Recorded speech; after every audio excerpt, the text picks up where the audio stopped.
Welcome to my How to Crochet series. In this first video, I'm going to show you how to create a slip knot. A slip knot is the first thing you need to know how to do when creating any crochet piece. So let's get started.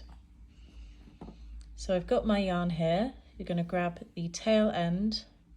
You're going to pinch the bottom here, and then you're going to wrap the yarn over your index finger.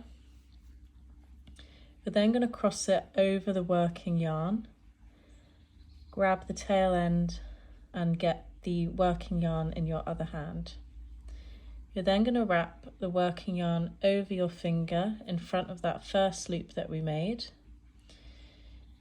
Then grab the first loop and pull it over the second loop right over your finger.